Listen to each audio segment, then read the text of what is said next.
Beneath the surface of our world lies a story rarely told. Inner Earth cities, hidden continents, and a message delivered through trusted contact. Gene, Decode, and Tino open the doorway right now on the Galactic Talk. From this diagram, Gene, was this a ancient Atlantean tunnel system? Yes, that's a very ancient system. Sounds good. So, this is for the people to have I'm gonna say perspective on this topic. And Gene, you know what? Remember I went on the island, and I went to one of the caves. It's the one in Haiti. There says, in the Caribbean, it has one of the largest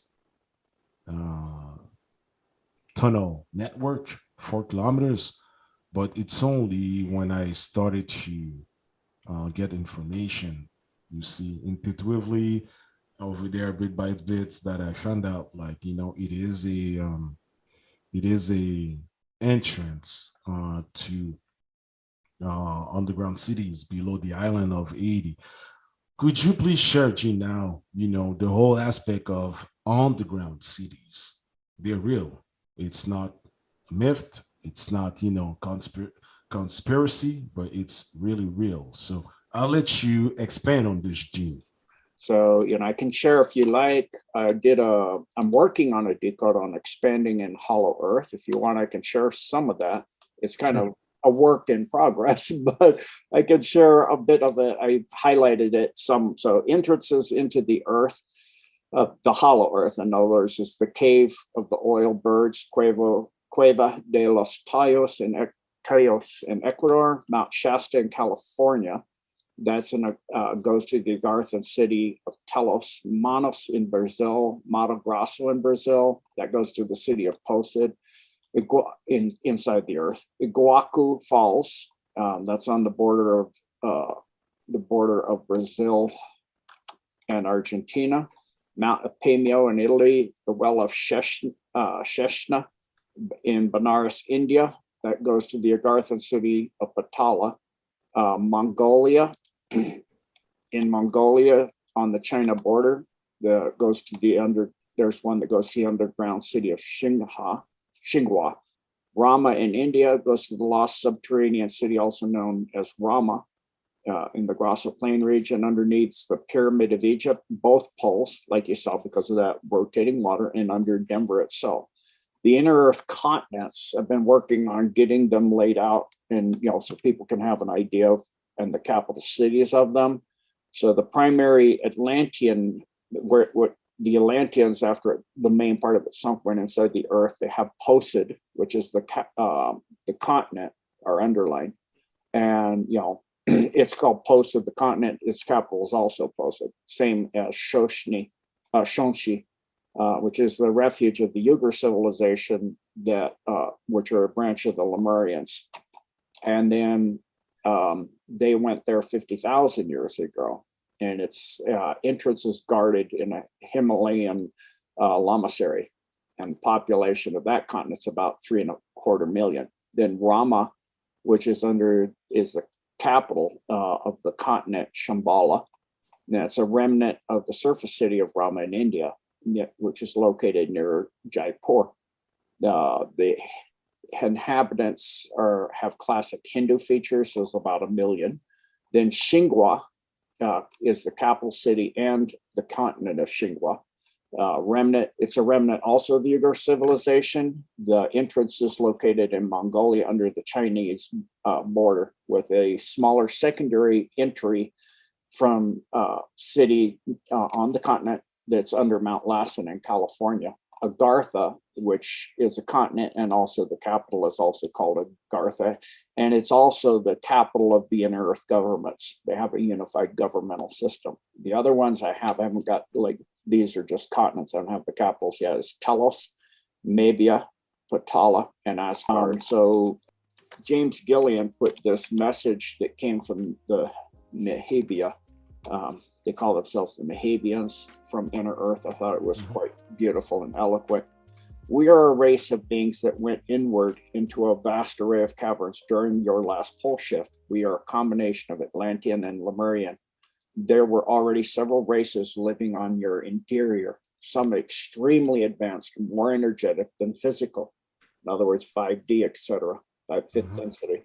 To these beings, we owe our survival and the ability to continue to evolve. We are, and that means in the realm of ascension, not like de-evolution by the supposed theory of evolution. It's a different type of evolution. We are human. You could not recognize any differences between our people and the humans on the surface. We are more refined genetically, have advanced technologies for energy, transportation, and healing. We are a very ancient civilization, builders of the megaliths and stone temples. It has always been our desire to return to the surface and unify with the rest of Earth humanity, using our wisdom and technology to aid in many of the challenges facing surface humanity. We have transcended war, disease, poverty, and lack for nothing, although our needs are simple. We are part of an alliance from the stars with the ability to travel hyperlight speed and interdimensionally. We are not profit-driven. We prefer quality over quantity, natural over synthetic. This leaves far less a footprint on our environment, which is balanced and thriving. Before considering unifying with the Terrans on the surface must find unity. In our world, there are many forms of life. Some are very evolved, others lesser so. Our civilization consists of very tall beings of average height and very short beings, just as the surface, only in more variety.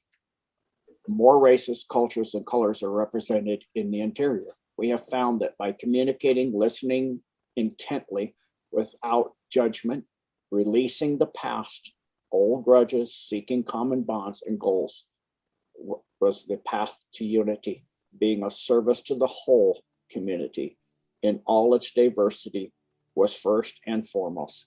Those blessed with abundance, higher knowledge, the ability to heal and provide effortlessly helped those less fortunate.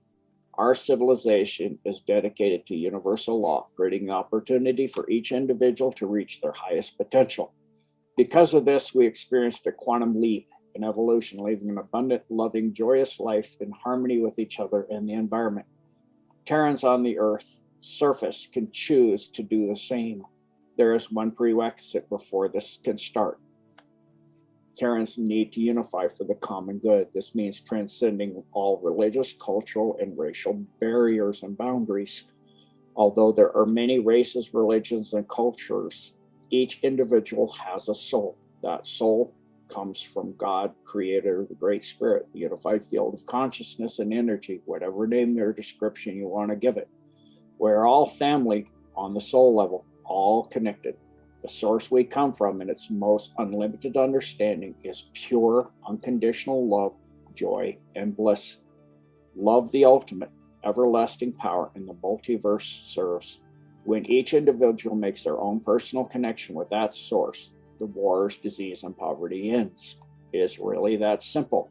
In getting past the complexity of the intellect, competition, fear, survival, and socially engineered ignorance of the false narrative of division that needs to be conquered. Almost all wars are wars within self, generated by wounds, traumas, wrong conclusions from past experience, and limiting mental concepts. There never was a holy war. There was only one king or leader wanting what another had, using fear, religion, and division to fire up the armies. This is played out in Terran's history. The greatest of all tyrants were the most wounded and abandoned as a child, seeking love and respect, self-worth, and power over others. No one ever taught them all of what is that is everlasting comes from within, and the external is transitory, always changing, the unquenchable thirst that never satisfies. Love, joy, happiness, approval are not to be sought externally, but within the soul, which is your connection to source. There you are loved, accepted, and approved beyond imagination. No words can capsulize the Creator's love. Knowing the difference between clever and wise are also qualities of self-mastery. The intellect and altered ego are already talking you out of this, generating reasons to fail. A very ancient word in Lakesh has two translations. One is greeting my other me, and the other is the God in me salutes the God in you. In some cultures, they don't even have a word for I or me. This is the foundation of our civilization. This and similar understandings once were the foundation of surface terra. They were hijacked by lesser negative forces over time. It is now time to return. Due to natural cosmic cycles, the evolution and ascension of Terra is now returning to the universal law that some call unity consciousness. This is no longer optional. Ours and other advanced civilizations from the stars, many of which are your ancient ancestors, are here only to empower and assist in this transition. Terra has a long history of invasion and manipulation by other forces with other agendas. There has been an intergalactic war in the heavens as well as beneath your earth. This was to remove these unseen and seen negative influences. These wars were dimensional and temporal. The benevolent beings on the interior forces on the forces on the exterior, galactic and interdimensional beings, have been successful in removing the vast majority of these influences. This is a step in the direction of ending tyranny, draconian law, and moving into universal law. The hierarchical networks of these seen and unseen negative influences on Terra still exist. They are woven into every aspect of government, religion, agency, and institution. They are known by their unbridled greed and lust for power. They do not serve the greater good. They do not empower. They overpower. These leaders and their kingdoms are not frequency specific to Terra. Evolution into higher states of awareness or consciousness, action, reaction, or what some call karma, will be amplified and accelerated. All that which cannot adapt, transform, or align with universal law will diminish or collapse entirely. It is a process no man or woman, no technology can stop. We must take the path of the mother, which is phasing out of one dimension and moving into a higher consciousness and energy and a new way of life. Those who choose the path have our full support. This does not mean we will do everything for you. Everyone has to do their part, take their stand, do what is right in service to humanity and Terra. Tyranny lives only by agreement and ignorance. Time to wake up, rise up, unify, and join the rest of the universe in peace. A world beyond belief waits you. Time may be far more complex than we're taught.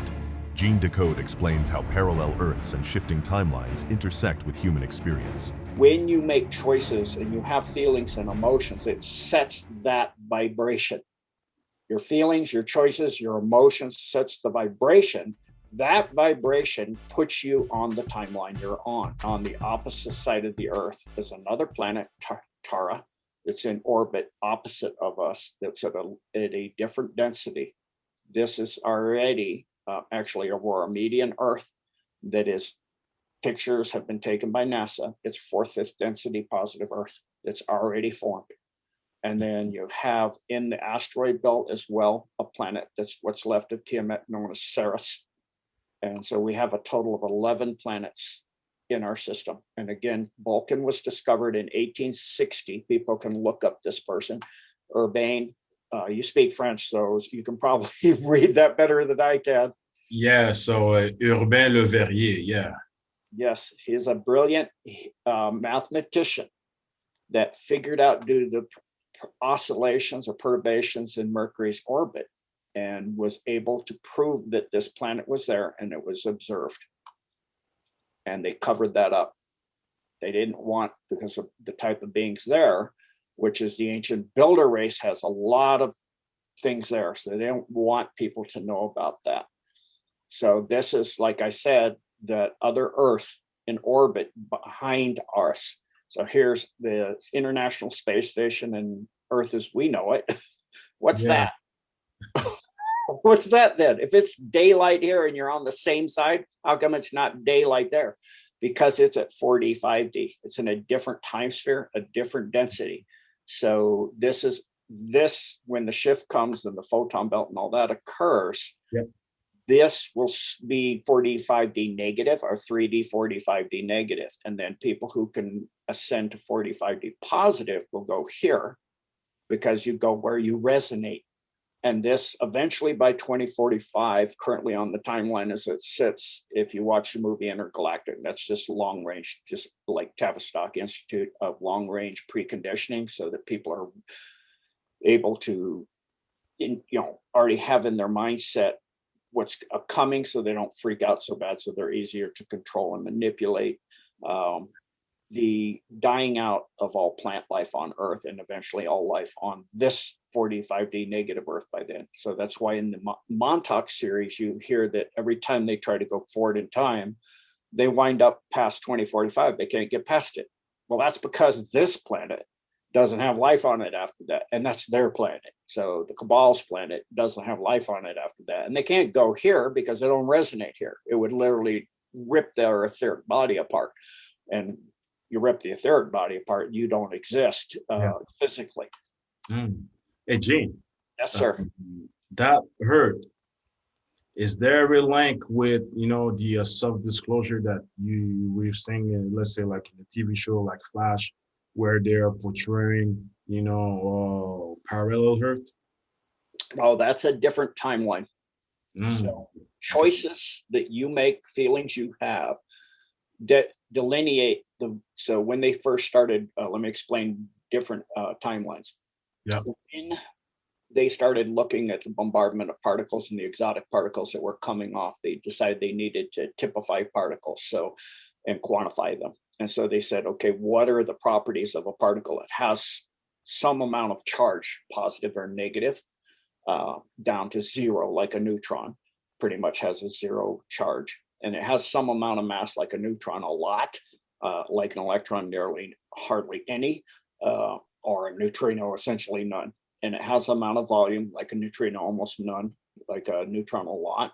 It has an amount of angular velocity in a direction with an amount. So it has a spin and an angular volume and an angular certain displacement. But it had something that every particle they observed had one thing in common that was absolutely the same on every single particle. It vibrated back and forth, it had a quantum packet vibration that was the same for every particle, whether it's a proton, a neutron, a neutrino, quark, it didn't matter. They all have the same quantum. They called it because it's that quantum vibration is the same at the same angle, the same frequency, if you will, of packet back and forth vibration. And so they called that the quantum. That's what the quantum financial system's based on. So if you change the quantum vibration, which they learn to do, you can actually go to a different Earth. And so when you make choices and you have feelings and emotions, it sets that vibration. Your feelings, your choices, your emotions sets the vibration. That vibration puts you on the timeline you're on. And as people vibrate and have choices and feelings, if you're similar, you'll wind up on the same Earth. And so it is what composes the vibration of the Earth we're on.